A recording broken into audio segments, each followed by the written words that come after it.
Bueno, y llegó el momento de hacer una comunicación con Israel. Estamos en contacto con Jonathan Berín, él es rabino, es divulgador, es periodista, casualmente también es el hermano de nuestro compañero Ari. ¿Qué tal, Jonathan? Bienvenido.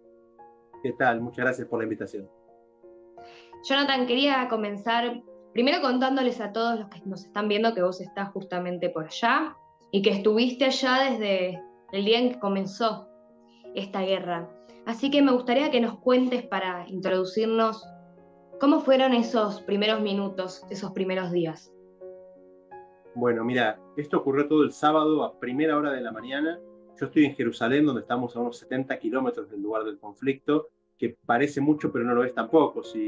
Para que sea una idea, cuando Gaza bombardea Tel Aviv o Ashkelon, desde acá, desde mi barrio, se ven los misiles en el aire. O sea que todo es muy cerquita en un país como Israel, donde su extensión no supera la provincia de Tucumán, que es la más chiquita de Argentina. Así que estando en Jerusalén, lo que nos pasó fue que estábamos yendo a la sinagoga, estábamos hablando que es Shabbat, es el día de descanso, donde no usamos los teléfonos, no tenemos mucho contacto con las novedades, la actualidad. Entonces estaba yendo a la sinagoga, en el camino me encuentro con una persona más grande, y en los últimos metros antes de llegar al templo empieza a sonar la alarma de ataque aéreo. Yo rápidamente reaccioné, me di cuenta que era justamente un ataque, llevé a la persona conmigo a un refugio, en realidad no teníamos un refugio cerca, sino una estructura que nos podía cobijar en ese momento, y así empezamos el día sábado con una alerta de misiles que no entendíamos por qué, porque no hubo una alerta previa, no hubo en los días previos una tensión agravada, que uno diga, bueno, hay que estar alertas, hay que estar atentos. Generalmente siempre pasa que los conflictos se van agravando de a poco. Acá fue de la nada, donde un día festivo, que debía ser el día de Shabbat con Simchat Torah, que es una fiesta muy especial para el calendario judío, nos vimos bombardeados por misiles. Lo llevé a esta persona al refugio, después ve que la situación se puede llegar a complicar. Me fui corriendo a mi casa, vi qué pasaba con mi esposa, con mis chicos. En la mitad tuvimos que bajar, era día de fiestas, íbamos todos al templo, estaban vistiéndose Claro. para ir al templo. En la mitad en la mitad de vestirse, bajando al refugio del edificio de abajo, que tampoco es un refugio propiamente dicho, pero es la zona más resguardada. Y así estuvimos toda la mañana yéndolo al ponerse a refugio, porque cada 10, 15 minutos había otro ataque contra Jerusalén, que es algo lejano. Normalmente los ataques contra Jerusalén son muy esporádicos, esta vez fue algo único en todos los años que estamos acá, que ya son una década entera. Nunca pasó un ataque de esas magnitudes y solo hasta ese momento sabíamos de los misiles, no sabíamos del resto de lo que estaba ocurriendo. Bueno, una situación similar que vos relatás ya había ocurrido en Israel justo hace 50 años, ¿no? En la guerra de Yom Kippur, que ocurrió, digamos, el ataque justo en un día que, bueno, Yom Kippur no es una fiesta, pero a lo que voy es que había cierto clima de distracción, con la cabeza puesta en otra cosa. Jonathan, me gustaría que nos cuentes cómo llegamos a esto, por qué pasó lo que pasó.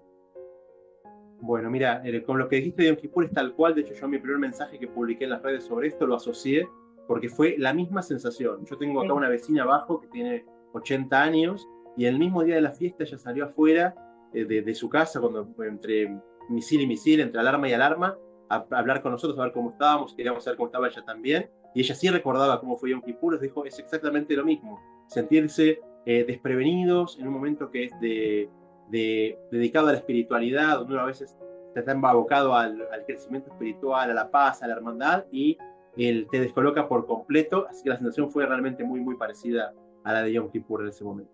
No la vimos, pero lo que nos cuentan así fue, así, tal cual fue la misma.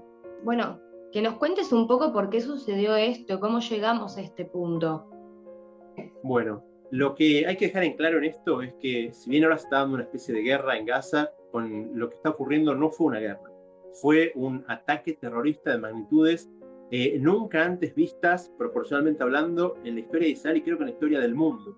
Porque si Mm. calculamos los muertos que hubo en 11 de septiembre en Estados Unidos, que fue también un antes y un después, proporcionalmente los muertos en Israel con respecto a la población del país es mayor la cantidad. Estamos hablando de unos 1000 y pico de muertos en 9 millones de habitantes. Es algo astronómico, es una invasión que Israel nunca antes en la historia sufrió. De hecho, los conflictos anteriores que Israel sufrió, que eran guerras, solían ser guerras contra países. Una guerra contra países, hay reglas, hay enemigos que uno sabe Sí, identificar, hay objetivos, hay hasta leyes para la guerra, tenemos en el mundo internacional civilizado. claro. Pero con esto que fue una invasión terrorista de malvivientes, de primitivos, no sé ya ni cómo describirlo, no hay palabras tan graves para describir la bestialidad con la que se condujeron estas personas, donde atacaron literalmente a civiles indefensos, mujeres, niños, hombres, ancianos, bebés, chicos que estaban en un concierto por la paz encima, justo todo lo más, Sí, las antípodas de lo que sí, la sociedad muy occidental paradójico. tolera. Tal cual. Y así fue que ocurrió. Fue una invasión sin previo aviso. Hubo en las últimas semanas manifestaciones en la frontera, pero esas suelen haber de gente que tira piedras, que se acerca, que prende fuego, tira una bomba. Pero nadie esperaba algo así.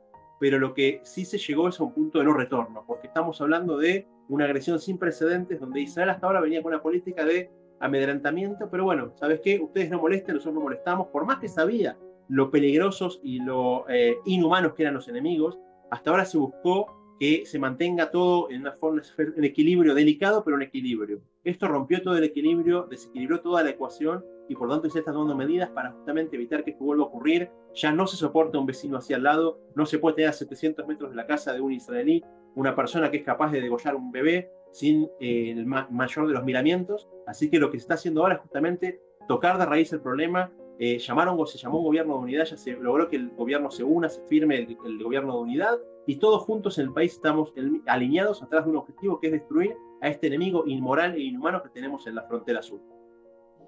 Jonathan, ¿cómo están las cosas hoy? ¿Todavía hay gente secuestrada? ¿El ejército israelí logró recuperar el control de Gaza, del país en general? Bueno, lo primero que se hizo fue ocuparse de la invasión terrestre, que eran células terroristas diseminadas por el territorio sur de Israel, porque por suerte no lograron expandirse más que eso, pero tuvo que Israel mandar una cantidad enorme de efectivos a la zona para poder justamente neutralizar todas las amenazas. Se habla de superaron los 1.500 cadáveres de terroristas encontrados, o sea que fue una invasión de proporciones de un ejército. Israel tuvo que luchar cuerpo a cuerpo, casa a casa. De hecho, cuando se permitió que los veedores internacionales, los periodistas internacionales accedan al lugar, vieron las calamidades ocurridas, ellos pensaban atrincherarse ahí, de una especie de conquista del lugar, pasándole literalmente por encima a todos los que allí estaban. Así que fue extremadamente complicado y lo primero que se hizo fue contener esta amenaza latente y real, y en base a eso justamente es la primera etapa, como explicó el primer ministro Netanyahu hace unos días, que es la primera etapa, eliminar la amenaza local, que es lo que se logró. Ahora se trata de algunas escaramuzas que siguen intentando meterse, pero cada vez es menor y se tienen controladas mucho más las fronteras. Y justamente es pasar a la ofensiva, que es atacar las zonas donde se preparan, donde se entrenan, donde se financian de este grupo terrorista.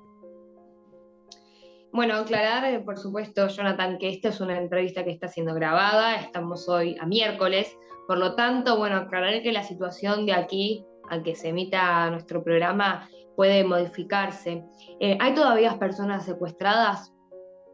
Así es, así es. Acá en Israel ya es madrugada de jueves y tenemos a todos los que fueron secuestrados todavía cautivos en la franja de Gaza, no entregaron un solo rehén.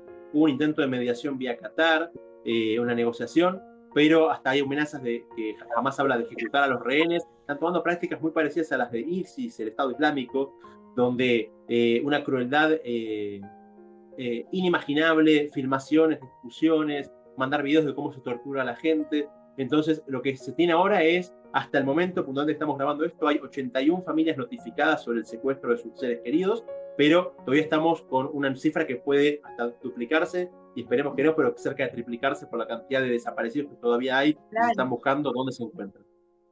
Claro, claro, porque incluso se ha sabido que hay familias enteras desaparecidas, entonces tampoco habría quien, por ejemplo, reportar que hay una persona desaparecida, una persona secuestrada, ¿no? La verdad que es terrible lo que comentás. Jonathan, ¿y el día a día en Israel cómo es? Digo, no necesariamente en las zonas, por ejemplo, como cercanas a Franja de Gaza, sino vos, por ejemplo, estás en Jerusalén, en Jerusalén. ¿Cómo es el día a día?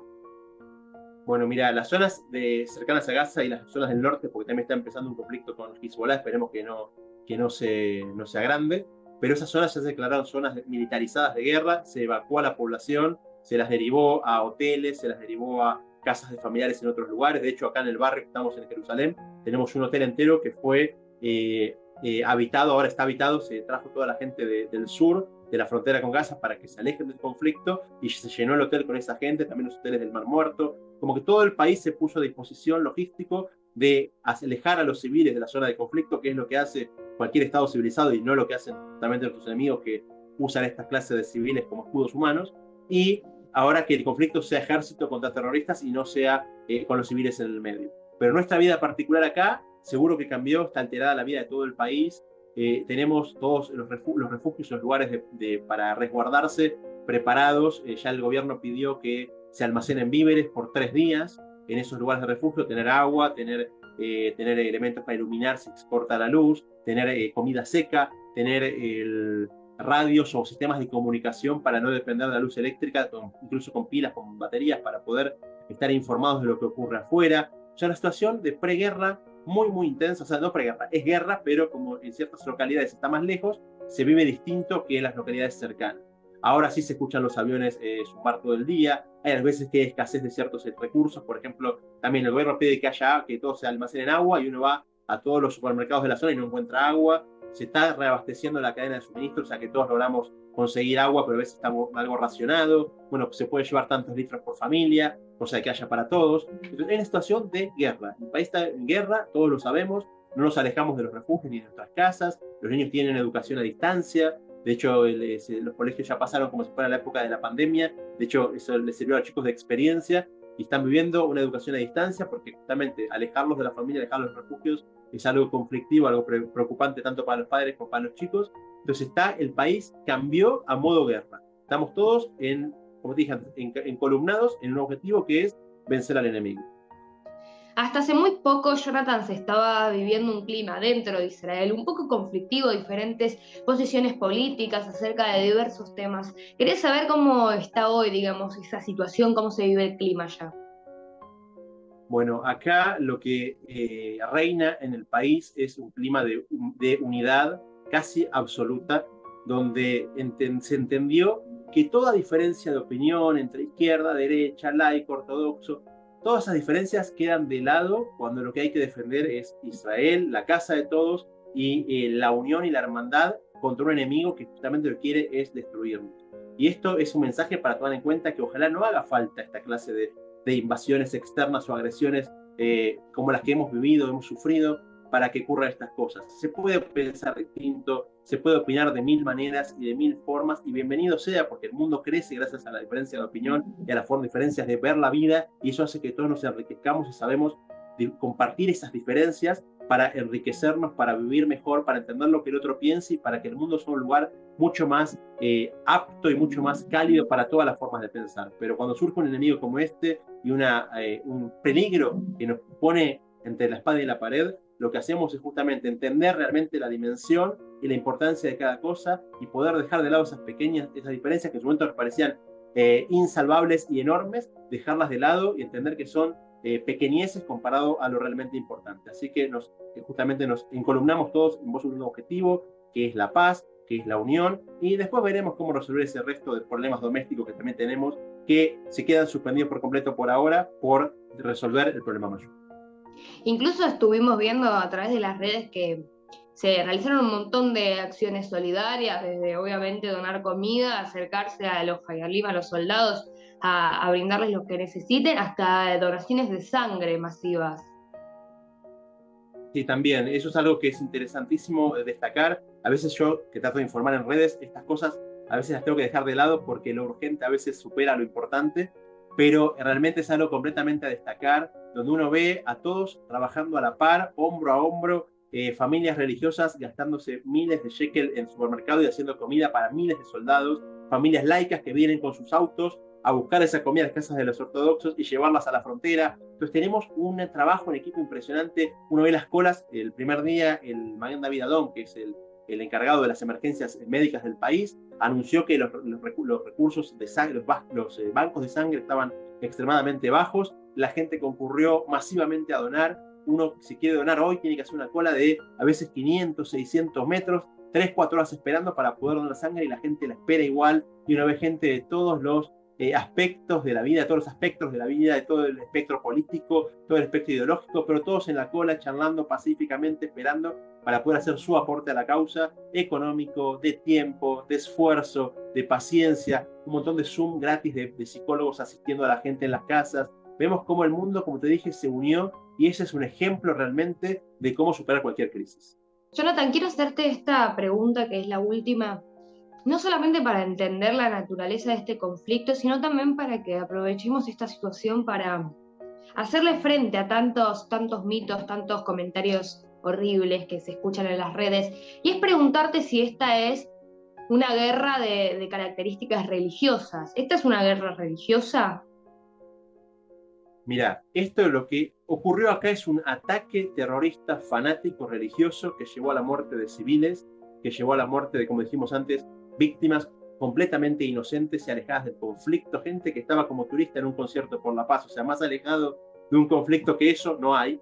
Entonces, sí, el islamismo fanático y radical de Hamas, que es un grupo terrorista, como gran parte de los países del mundo ya lo reconoce y cada vez más, eso sí lo llevó a una guerra religiosa donde dicen que justamente es un elemento que no es un tema territorial, yo quiero un metro más, un metro menos, bueno, dame tal lugar, vamos a negociar, es una entidad que en su carta fundacional habla de destruir Israel, el mandar a los judíos al mar. Estamos hablando de que no estamos hablando de una guerra en la forma de definición que todo el mundo trata de definir habitualmente. De hecho, escuché comentarios de, bueno, Israel fue atacada, pero, y se viene con todo el argumento posterior de decir que bueno, que hay que hablar de los palestinos y de la justicia y de la repartición. Acá no estamos hablando de eso, estamos que Israel luchando contra el Hamas, organización terrorista que su carta fundacional y su objetivo no es la independencia de los palestinos, no es el desarrollo de Gaza. De hecho, todo lo que reciben donaciones vemos cómo lo invierten en infraestructura terrorista y la gente de Gaza le sigue faltando la luz, le sigue faltando el agua, le sigue faltando hospitales,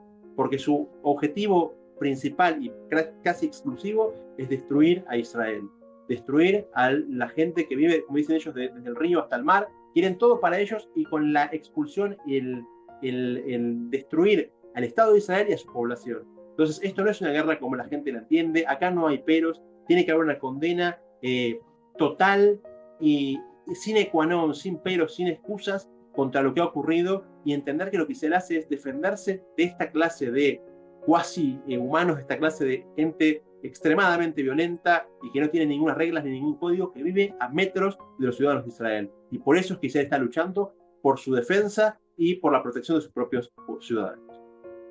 Bien, gracias Jonathan por haber estado hoy compartiéndonos tanta información desde allá de Israel sobre lo que está pasando. Y bueno, seguramente seguiremos en contacto y esperemos que esta situación termine pronto. Así es, comparto los deseos, gracias por el contacto y esperemos que así sea, que haya pronto paz para todo el mundo.